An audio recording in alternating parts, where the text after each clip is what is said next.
tell you a bit about Grandmother Redwing.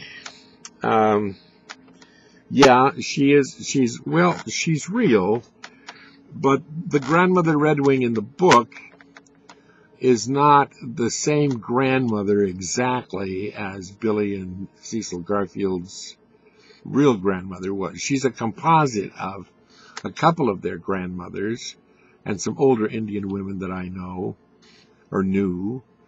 And she's also has a bit of a friend of mine in her Marge,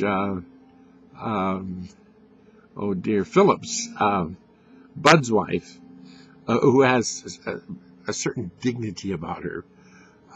Always, we attend the same church now, but we used to attend another church together, and at the same time, and she would pass out bulletins,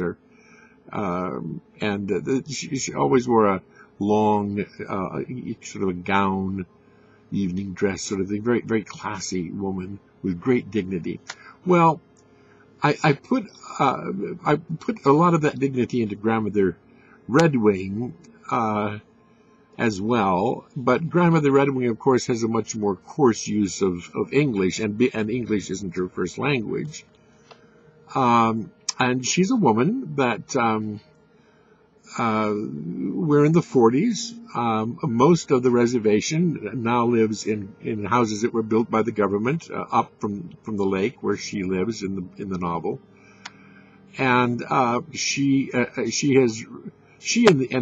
the old, medicine man who has an incredible life of his own. I mean, his father was the medicine man. He left the village, oh my goodness, in the early 1900s and moved to San Francisco, where he became a window decorator, gayer than pink ink, but came back to take care of his father and finally became the shaman himself, but he's still gayer than pink ink. Well, he lives in one of these, and these houses that are down by the lake that they live in they're not even the traditional Indian home. Northwest Indians didn't live in teepees or mud huts. They built cedar homes, longhouses and things like that. Very much like the Siberian indigenous people built on the other side of the water. In fact, there's a lot to indicate in their costumes, mythos, dances, that thousands of years ago, before the Bering Straits, became liquid, they were a related people, certainly in their DNA. At any rate, she lives. What the tribe did, they learned quickly, that you can smoke meats faster and better in an enclosed area than you can just over an open fire with something above it to be smoked.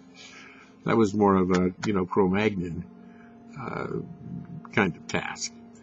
And so they had built these smokehouses that were really a very large room where you could strip and hang a whole whale in there if you needed to, and they had several of these. Grandmother Redwing has moved into one when she's moved to the reservation, and has lived there since, raised her kids in it, actually. And it has a dirt floor. She has to walk quite a ways, not a long ways, but she's an old woman. She has to lug water back to the house. She has sort of a lean-to porch that's been built. It has a floor. She has shelves in there. But she has modernized to a degree. She doesn't cook, on a fire in the middle of the thing. She has an old cast iron wood stove, very like the one my grandmother had and my mother had, actually, in the 30s and early 40s. And so she's modernized to a point, but she doesn't want to modernize any further than that. She wants to live out her days with her memories down by the lake where the old village used to be, although she's perfectly willing to go up and visit her relatives and friends in the upper village who live in houses with radios and electricity and vacuum cleaners, but the government doesn't want her down there, because now that the village has become a town, of course it has rules and regulations, and some of those deal with sanitation, and of course she doesn't have a bathroom.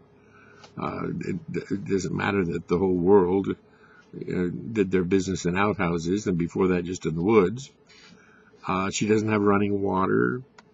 She has a dirt floor. They want her out of there. They want to move her into a government house they're going to build for her. And they want Saddle Seatgo, the shaman, to move up there too. He's much more willing to go. And it's about her struggle. She just says, no, I'm not going to move. They'll have to carry my dead body out of this house. They don't end up having to do that, but they do have, oh my goodness. It takes government troops to get her out of that house, physically removing her from that house. Her family goes through great turmoil. It becomes national news.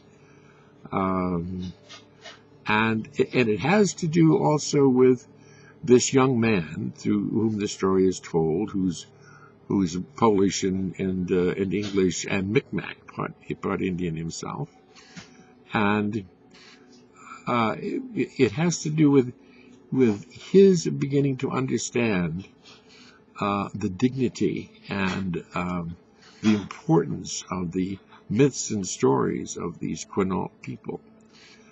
He knows English stories and he knows Polish stories, and he knows very few Micmac stories.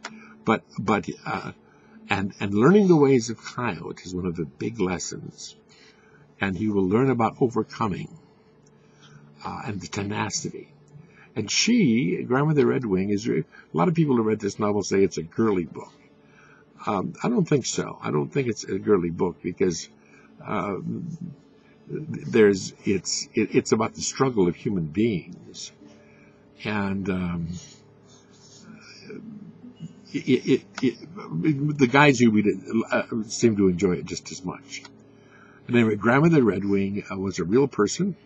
That wasn't her real name, but it's real close to her real name.